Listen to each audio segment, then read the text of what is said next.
દેશ વિદેશમાં વસતા મારા વાલા દર્શક મિત્રોને મનહર પટેલના જય ભગવાન. મિત્રો, સામાન્ય રીતે આપણે લોકો માંસાહાર કરે છે ને, શાના માટે માંસાહાર કરે છે? તો કે પ્રોટીન મેળવવા માટે. પણ મિત્રો, તમે જુઓ કે આપણે જે દાંત આપ્યા છે, વાઘના દાંત જુઓ, જે માંસાહારી પ્રાણીઓ છે એના દાંત આપણા જેવા નથી, આપણાથી અલગ છે. એ પ્રૂફ કરે છે કે આપણા દાંત જે કુદરતે આપ્યા છે એ અનાજ ખાવા માટે આપ્યા છે, નહીં કે માંસાહાર કરવા માટે. મિત્રો, માંસાહાર કરવા પાછળનું એક જ કારણ હોય છે કે એમાં સૌથી વધારે પ્રોટીન મળે છે એવી માન્યતા હોય છે. ઈંડું ખાઈએ છીએ ત્યારે ઈંડાની અંદર 6 ગ્રામ જેટલું પ્રોટીન હોય છે, પણ એના કરતાં 5-6 ગણું પ્રોટીન હોય એવા આપણા શાકાહારી ખોરાકો છે. તો એમાં નંબર 1 છે કાળા ચના. મિત્રો, કાળા ચનાની અંદર 4 ઈંડા જેટલું પ્રોટીન હોય છે. 100 ગ્રામ કાળા ચનામાં 4 ઈંડા જેટલું પ્રોટીન હોય છે. એટલે કાળા ચનાને શેકી નાખો અને શેકેલા ચના તમારા બાળકોને ખવડાવો. જંક ફૂડને ફાસ્ટ ફૂડમાંથી બચાવો અને આ ચના ખવડાવવાની ટેવ પાડો. ચના ખાશે તો ઘોડા જેવા થશે, કારણ કે ઘોડાનો પ્રિય ખોરાક છે ચના. ઘોડાને ચના ખવડાવીએ છીએ તો જુઓ ઘોડાની અંદર કેટલી તાકાત હોય છે, કેટલી સ્પીડમાં દોડે છે. યુદ્ધની અંદર પણ ઘોડાઓ વપરાય છે. તો મિત્રો, ચના જે છે એની અંદર 4 ઈંડા જેટલું એટલે 24 ગ્રામ જેટલું પ્રોટીન હોય છે. એમાં ફાઈબર છે, એટલે કે ફાઈબર આપણું પેટ આંતરડા સાફ રાખવામાં મદદ કરે છે. અને એની અંદર પોટેશિયમ પણ છે, જે બીપીને કંટ્રોલ રાખવાનું કામ કરે છે. તો મિત્રો, તમે પણ ચના ખાવાનું રાખો. ચના શેકીને પણ એને ખાઈ શકાય. શેકી નાખો ચનાને અને શેકેલા ચના પણ બાળકોને આપો. તમે પોતે ખાઓ 100 ગ્રામ ચના રોજ સવારે. એ રીતે ના ભાવે તો બીજી રીત છે, રાત્રે એને પાણીમાં પલાળી દો. આખી રાત પાણીમાં પલળી જાય અને પછી સવારે એની અંદર થોડું સંચળ નાખી દો, થોડું સિંધવ મીઠું નાખી દો, જીરું પાવડર નાખી દો અને પછી મરી પાવડર પણ નાખી શકાય. અને એ જે ચણા છે એ તમે ખાઈ શકો છો સવારે નન્ના કોઠે. 100 ગ્રામ જેટલા ચણા એક જણ ખાઈએ આપણે તો 4 ઈંડા જેટલું એમાંથી પ્રોટીન મળતું હોય છે. ત્યાર પછી છે મિત્રો મગના ફાળા, એટલે મગની દાળ. આપણને લાગે છે સામાન્ય, પણ આયુર્વેદમાં કહેવત છે કે મગ લાવે પગ. બીમાર માણસ હોય ને તો એને જુઓ, મગની ઢીલી ખીચડી ખાવાનું ડૉક્ટર કહેતા હોય છે કે ભારે ખોરાક ના લેશો, મગની ઢીલી ખીચડી ખાઓ, મગનો સૂપ પીવો. કેમ આવું કે છે?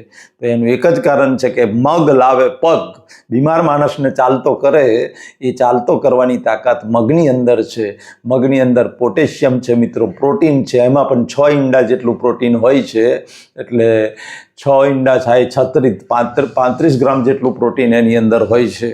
તો મગની દાળ જે છે એ મગનો સૂપ બનાવી દો. તો મગને કુકરની અંદર બાફી દો ને બાફ્યા પછી એને બ્લેન્ડરથી વલોઈ નાખો ને વલોઈને એનો સૂપ જે છે એની અંદર ધાણા જીરું પાવડર, મરી પાવડર, સિંધવ મીઠું નાખી સૂપ બનાવીને આપણે ખાઈ શકીએ. અને બીજી તો એનો ઉપયોગ ખાસ થાય છે મિત્રો, આપણે જે ખીચડી બનાવીએ છીએ સરસ મજાની સાદી કે વઘારેલી ખીચડી, એ ખીચડીમાં મગના ફાળા નાખીએ છીએ આપણે.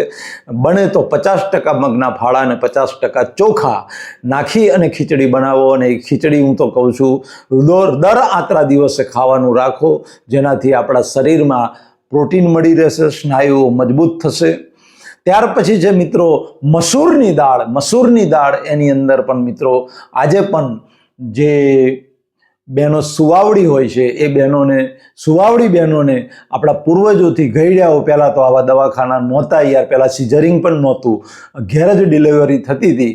અને એટલે મસૂરની દાળ એ હાડકાના બંધારણ માટે અને મજબૂત સ્નાયુઓ મજબૂત થાય, સ્નાયુઓ ઢીલા ના પડી જાય, ડિલિવરી પછી જે વીકનેસ આવે છે વીકનેસ ના આવી જાય, એટલા માટે મસૂરની દાળ ખવડાવવામાં આવતી હતી પ્રસૂતાને. ત્યાર પછી જે મિત્રો સોયાબીન જે છે એ પ્રોટીનનો સૌથી મોટો સ્ત્રોત છે. અત્યારે બજારમાં સોયાબીન મળે છે, સોયાબીનના ગોળ ગોળ ગઠ્ઠા મળે છે શાક બનાવવા માટે. તો એનું શાક પણ આપણે બનાવી શકીએ, એને બાફી અને એનું શાક બનાવી અને સોયાબીન ખાઈ શકીએ. અથવા તો સોયાબીન આખું જો મળતું હોય તો એને બાફીને કુકરમાં બાફી અને સોયાબીનનું શાક બનાવીને પણ ખાઈ શકાય છે. મિત્રો, સોયાબીનમાં પણ હાઈ પ્રોટીન છે, હાઈ પ્રોટીન. અને સોયાબીનમાં પ્રોટીન જેટલું છે એટલું જ ફાઇબર છે. ફાઇબર એ કુદરતી ઝાડુ છે અને ફાઇબર આપણા આંતરડાની દિવાલોને સાફ કરવાનું કામ કરે છે.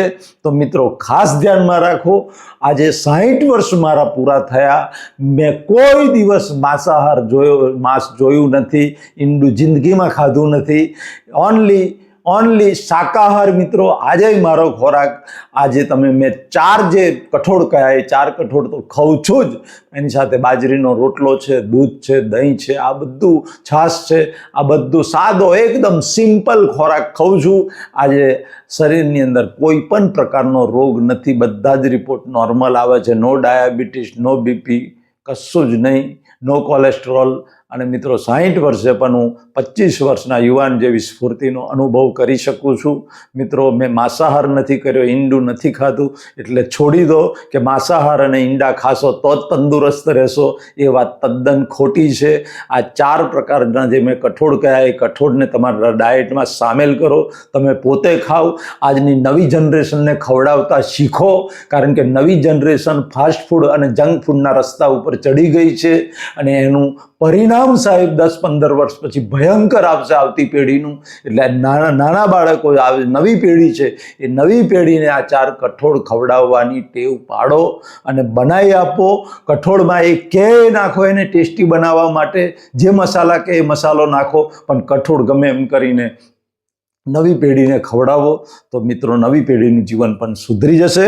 પરમપિતા પરમાત્મા મારા વાલા દર્શકોને લાભ, નિરોગી આયુષ્ય આપે, હૃદયથી પ્રાર્થના. મનોહર પટેલના જય ભારત, જય હિન્દ, જય ગુજરાત.